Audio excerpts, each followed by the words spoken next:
because we are going to be transfigured. We will be as he is, we read in 1 John. Okay, it has not yet appeared yet what we shall be, but we shall see him and we shall be like him, and that is what we will become.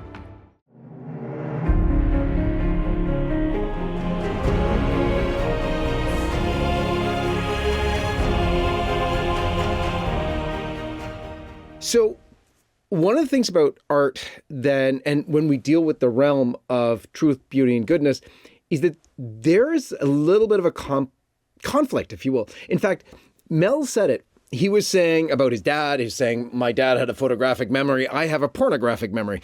And he was kind of kidding, but there's more to that kidding, because in the realm of art, you have depictions of beauty.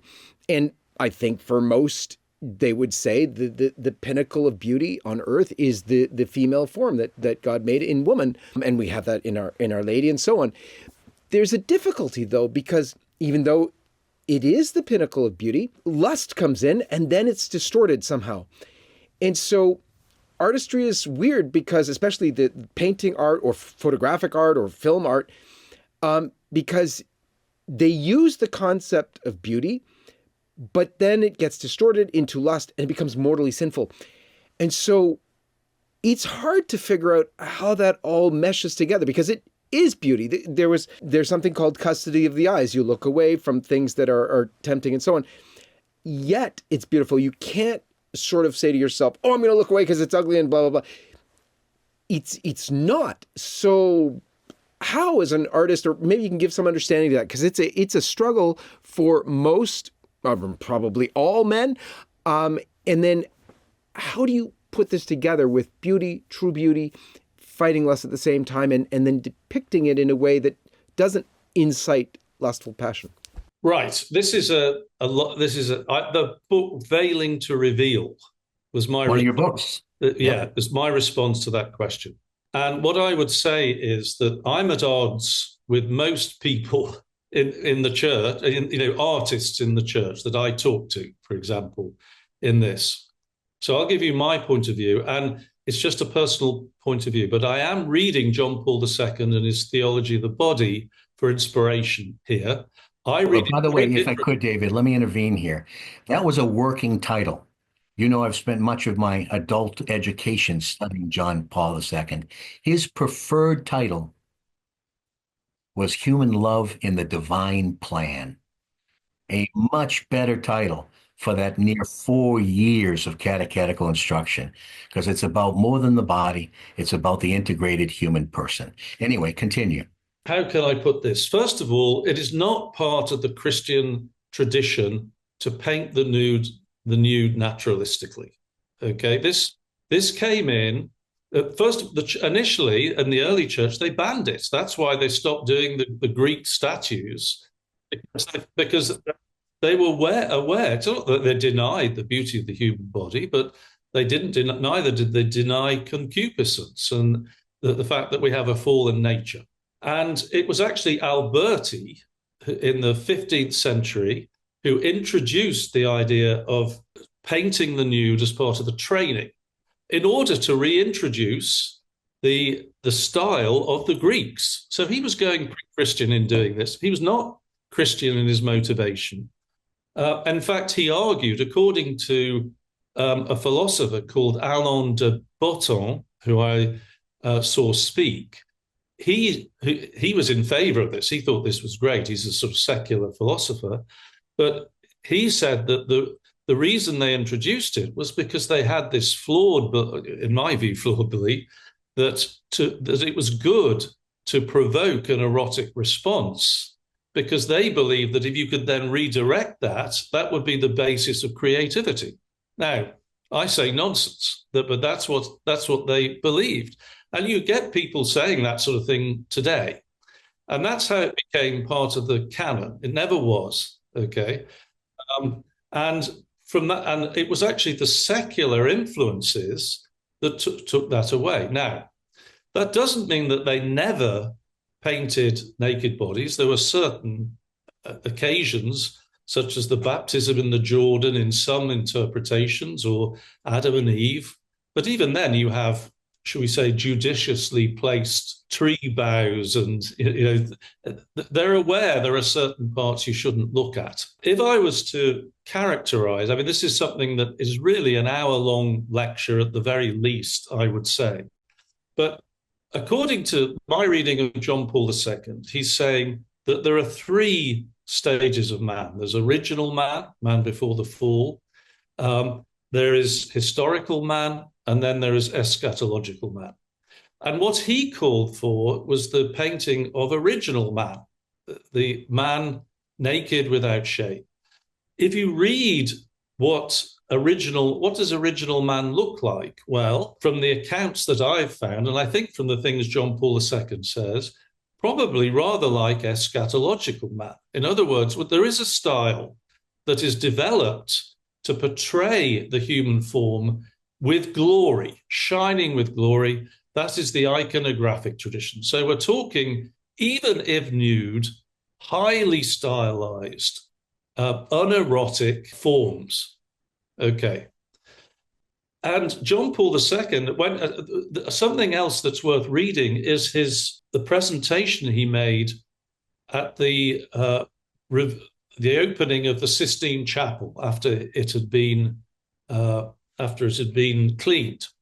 And he says this is the chapel of the I thought he said theology of the body, but whatever he said this is, and he referred to all the human forms that Michelangelo had painted. But there's a key thing about those, and that ties in with the other things he said. Michelangelo painted in a highly idealized form. It's not naturalistic, it is idealized. Now, he used the Greek ideal, but it's idealized. And this is what John Paul II, if you're going to represent the human form, it must be idealized. He criticizes very strongly naturalistic representations of art, which is what actually began ironically, in that after Michelangelo, everything went highly naturalistic. Most of the artists today who say they're painting the art of the theology of the body are doing so in the style of 19th century realism, which is absolutely not what we want to see. Because it's the same, if you're going to do that and paint them nude, I might as well take my clothes off now. I mean, the reason that that's wrong is the same that we don't walk down the street naked. It's undignified. That we're talking about fallen people viewed by fallen people. Now, there's something else that needs to be taken into consideration.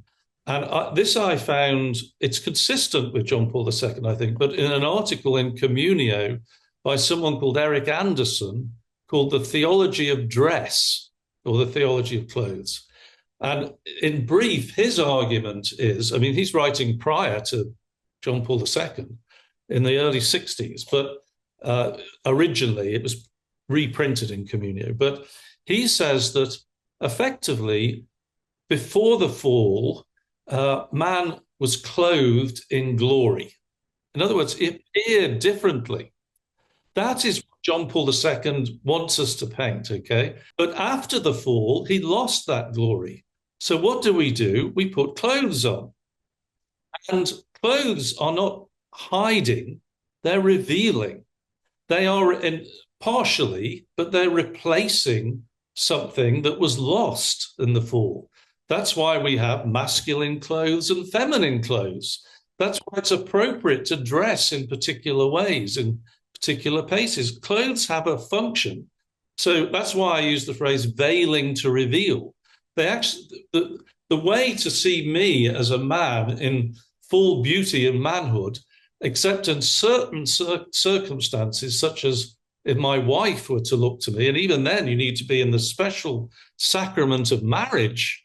Both of us need to be in a state of grace, effectively, for this to work, is with clothes on, because I'm a fallen man. I'm not as I was as original man, and everyone looking at me is fallen too. I think it's very dangerous, this idea that just because, subjectively, the human body is beautiful, but most people can't see it. And frankly, I did life drawing classes Very few artists will admit this, but I will. I had to go to confession afterwards regularly. And I couldn't imagine stripping my clothes off in front of others. I mean, it is undignified.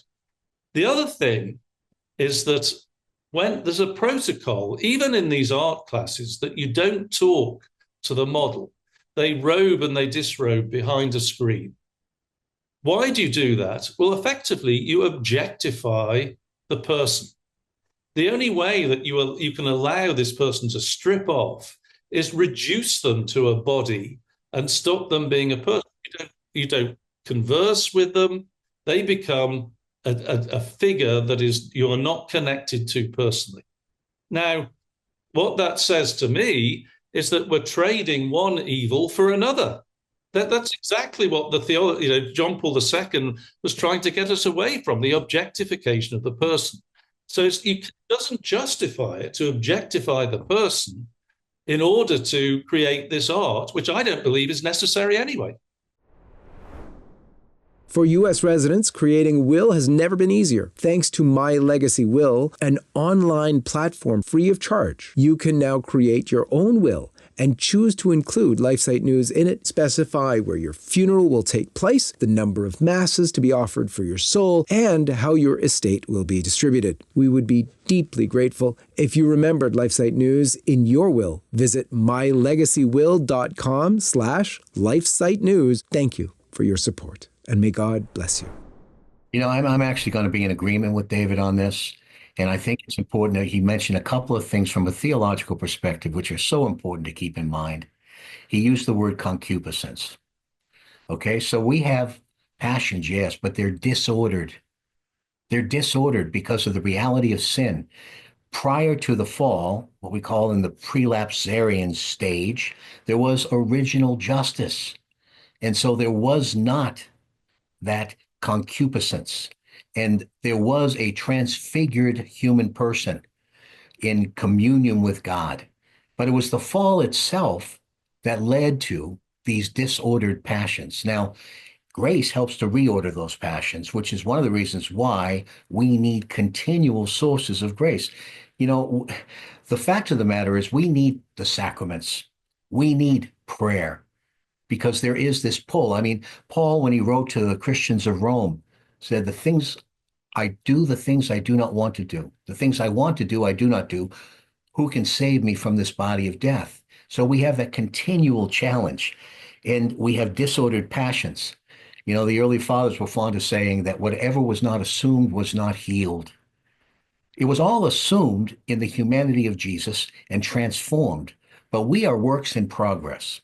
So I think David's bringing out an important point, which is one of the reasons why I said in the beginning, even using that working phrase of theology of the body limits what John Paul was writing about, because he was talking about before the fall, prelapsarian, after the fall, and the eschatological revelation. Now, finally, this is why, and I say this to my friends who are some traditional Catholics, object, for example, to the luminous mysteries, the mysteries of light. First of all, I don't understand that at all, because quite frankly, Paul the Apostle didn't write the sorrowful, the joyful, and the glorious mysteries. I mean, they were ways of helping us focus on the life of Jesus Christ.